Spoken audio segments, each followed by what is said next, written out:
দর্শক, আপনি কি জানেন বারবার সুযোগ পেয়েও আইপিএলে তাসকিনের খেলতে না পারার রহস্য? আপনি কি জানেন গতবার কোন কোন দল তাসকিন আহমেদকে দলে ফেরানোর জন্য আগ্রহ দেখিয়েছিল? আপনি কি জানেন তাসকিনকে এবার কোন ফ্র্যাঞ্চাইজি দলে নিতে আগ্রহ দেখিয়ে বিসিবির কাছে পুরো মৌসুমের জন্য এনওসি চেয়েছে? আপনি কি জানেন নতুন স্পিড স্টার নাহিদ রানাকে নিয়ে আইপিএল এর কোন কোন দল নিলামে কারাকারি করবে এই সম্ভাবনা রয়েছে? বিস্তারিত জানার জন্য ভিডিওটি শেষ পর্যন্ত দেখতে থাকুন। আর হ্যাঁ দর্শক, এই ধরনের অজানা নিউজ সব সময় সবার আগে পেতে চ্যানেলটি সাবস্ক্রাইব করুন। আইপিএল 2024-এর খেলোয়াড় নিলাম এবং তাসকিন আহমেদের স্বপ্ন পূরণের সম্ভাবনা ঘিরে বাংলাদেশি ক্রিকেট মহলে ব্যাপক আলোচনা চলছে। তাসকিন আহমেদ, যিনি তার গতির জন্য পরিচিত, বারবার সুযোগের কাছাকাছি গিয়েও আইপিএল খেলার সুযোগ পাননি। বিসিবির নীতিগত বাধ্যবাধকতা তাকে অতীতে বাধাগ্রস্ত করেছিল, যার ফলে কলকাতা নাইট রাইডার্স এবং পাঞ্জাব কিংসের মতো দলগুলোর আগ্রহ থাকা সত্ত্বেও তিনি নিলামে অংশ নিতে পারেননি। 2023 সালে তাসকিন দুর্দান্ত ফর্মে ছিলেন। 16টি টি-20 ম্যাচে 23 উইকেট নেওয়া এবং 7-এর সামান্য বেশি ইকোনমি রেট তাকে আইপিএলের জন্য আকর্ষণীয় করে তুলেছে।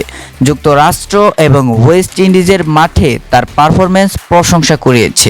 তবে ভারতের বিপক্ষে সাম্প্রতিক সিরিজে কিছুটা খরুচে হওয়ায় তার জন্য চিন্তার কারণ হতে পারে।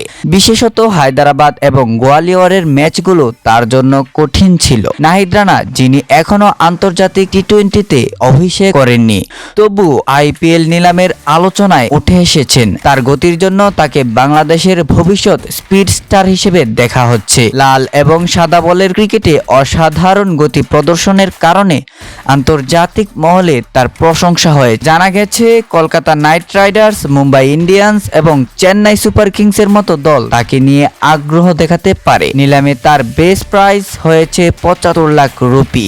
আইপিএল 2024-এর নিলাম 24 এবং 25 নভেম্বর জেদ্দায় অনুষ্ঠিত হবে। মোট 574 জন খেলোয়াড়ের তালিকা প্রকাশিত হয়েছে, যার মধ্যে 366 জন ভারতীয় এবং 208 জন বিদেশি। বিভিন্ন ফ্র্যাঞ্চাইজিগুলো তাদের দলের শক্তি বাড়ানোর জন্য প্রতিভাবান খেলোয়াড়দের দিকে নজর দিচ্ছে। তাসকিনের জন্য আইপিএল এখনও স্বপ্ন রয়ে গেছে। যখন তার সতীর্থ মুস্তাফিজুর রহমান বারবার আইপিএলে বাংলাদেশের প্রতিনিধিত্ব করেছেন, তখন তাসকিনকে টিভির সামনে বসে সেই ম্যাচগুলো দেখতে হয়েছে।